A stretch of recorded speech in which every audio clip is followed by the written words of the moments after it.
तकदीर ने हर कदम पर मेरा इम्तिहान लिया। कभी मासूम हंसी छीन ली, कभी सपने चकनाचूर कर दिया। जब भी किसी को अपना सहारा रेल बनाना चाहा, किस्मत ने एक झटके में सब कुछ छीन लिया।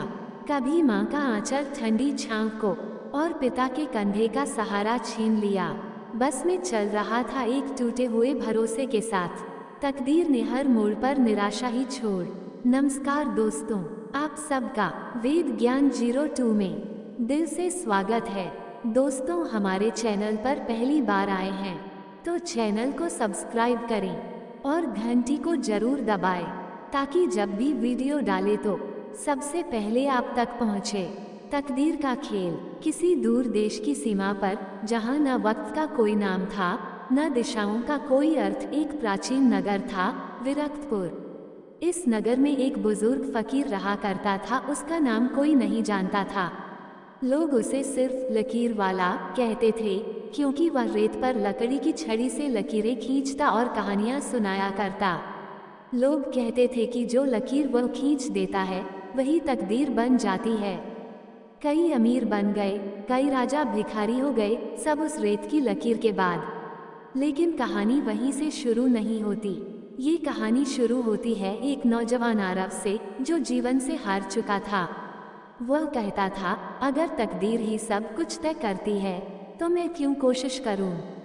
उसकी माँ ने एक दिन चुपचाप उसे एक झोली दी, जिसमें एक जला हुआ कागज, एक टूटा हुआ तावीज और एक मुड़ी हुई चिट्ठी थी। सिर्फ इतना लिखा था, जिन्हें तकदीर हार मान ले वे खुद तकदीर बन जाते हैं, लकीर वाला। आरव को कुछ समझ नहीं आया, लेकिन उसकी बेचैनी ने उसे उसी नगर की ओर खींचा जहां रेत पर किस्मतें लिखी जाती थीं। विरक्तपुर पहुंचते ही उसे लगा जैसे समय ठहर गया हो। वहां लोग बोलते नहीं, केवल आंखों से सवाल करते थे। हर चेहरा जैसे किसी रहस्य में उलझा हो। आरव ने उस लकीर वाले को खोजा। उसे एक मंदिर के पीछे एक सुनसान टीले पर बैठा देखा, एक वृद्ध जिसके चेहरे की झुर्रियों में सदियों की कहानियां छिपी थीं। आरव बोला, क्या आप ही तकदीर लिखते हैं?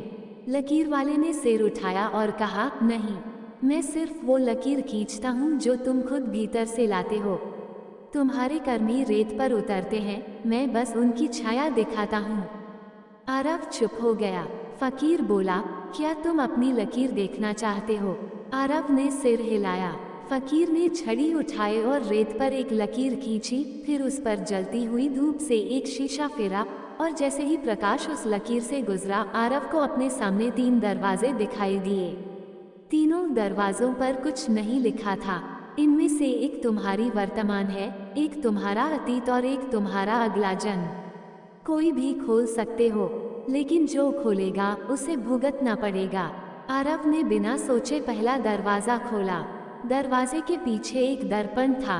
उसमें आरव ने खुद को नहीं, बल्कि एक बूढ़ा साधु देखा जो जंगल में तप कर रहा था, और उसकी आंखों में वही दर्द था जो आरव ने हमेशा महसूस किया था। वह समझ गया, ये उसका अतीत है। फकीर ने कहा, अब जान गए कि तुम्हारी आत्मा कितनी पुरानी है। जो तुझमें बेचैनी है वो सिर्फ इस जन्म की नहीं। क्या मेरा कर्म अब भी मुझे बदल सकता है? आरव ने पूछा। फकीर मुस्कुराया, कर्म कभी बीता नहीं होता। हर जन्म, हर कदम एक नए लकीर की शुरुआत है।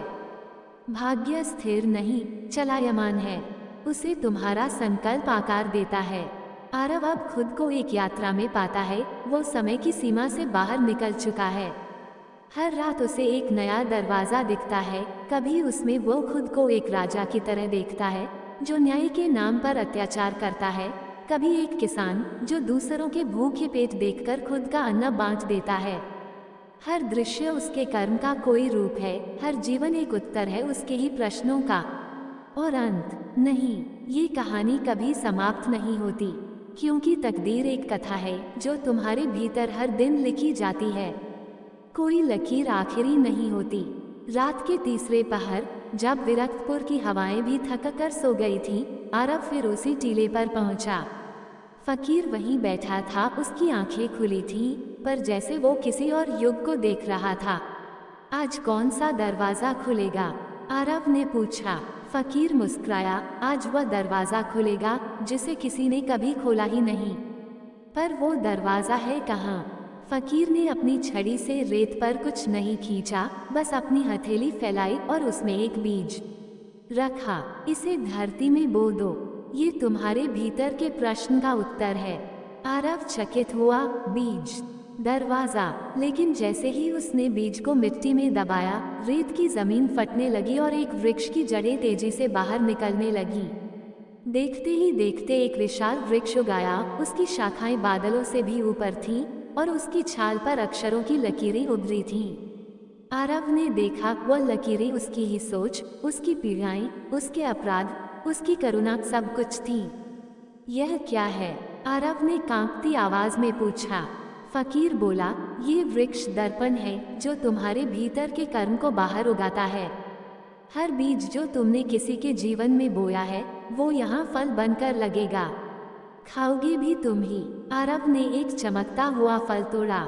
उसे लगा कि यह कोई दिव्य फल है, लेकिन जैसे ही उसने पहला टुकड़ा मुंह में डाला, उसके चेहरे पर कड़वाहट फैल गई।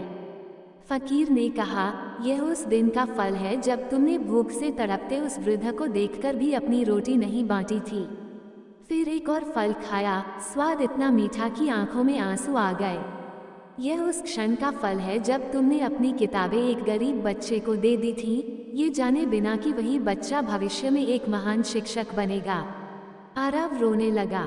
फकीर बोला, ये दरवाज़ा नहीं बल्कि बीजद्वार है, तुम्हारे कर्मों का संग्रहालय। तकदीर कोई दस्तावेज नहीं, यह एक जीवित वृक्ष है जिसे तुम हर दिन खाद देते हो, अपनी सोच, अपनी भाषा, अपने कर्म से। अगली रात जब आरव फिर आया, एक अजनबी वहां बैठा था। चांदी के वस्त्र, आंखों में पिघली हुई धूप और हाथ में एक घड़ी। मैं काल्पनिक हूँ, उस अजनबी ने कहा। समय का सौदागर, तुम मेरी तकदीर क्यों देखना चाहते हो? आरव ने पूछा। क्योंकि जो समय को पहचान लेता है वो तकदीर से आगे बढ़ जाता है। उसने घड़ी आरव को दी, लेकिन उसमें कोई सुई नहीं थी। ये घड़ी तभी चलेगी जब तुम समय से बाहर सोचना सीख जाओगे। आरव ने पूछा, समय से बाहर? हाँ, काल्पनिक बोला, जैसे जब तुम दया करते हो, वह समय के किसी क्षण में सीमित नहीं रहती। जब तुम घृणा करते हो, वह पीढ़ियों तक दौड़ती है। तुम्हारे कर्म समय से परे हैं। आरव अब वापस नहीं लौट सकता था। वह जान गया था कि हर दरवाज़ा कोई मंजिल नहीं देता, बल्कि एक और सवाल पैदा करता है। कभी वह एक ऐसी दुनिया में पहुंचता जहां इंसानों की आत्माएं बदलती थीं, पर शरीर वही रहता था। कभी एक पुस्तक मिलती जिसमें हर पृष्ठ पर कोई पुरानी बात दोहराई जाती, पर अर्थ हर बार बदल जाता। फकीर अब कभी कभी ही दिखता। एक दिन आरव ने पूछा, तुम कौन हो वास्तव में? फकीर मुस्कुराया, कभी मैं खुद आरव था। आरव चौंका। मैंने भी एक दिन एक दरवाज़ा खोला था और अब मैं उन्हीं भटकों को लकीर दिखाता हूँ। आरव ने अब लिखना शुरू कर दिया है, लेकिन रेत पर नहीं, आत्माओं पर। वो लोगों की कहानियाँ सुनता है, उनके भीतर झांकता है और एक नया बीज बो देता है। वो अब जान गया है, तकदीर कोई पूर्व लिखित किताब नहीं, बल्कि एक संवाद है तुम्हारे और ब्रह्मांड के बीच। जिस दिन तुम बोलना बंद कर दोगे, वह भी लिखना बंद कर देगा। वीडियो अच्छा लगे तो लाइक, शेयर और सब्सक्राइब जरूर करें। धन्यवाद।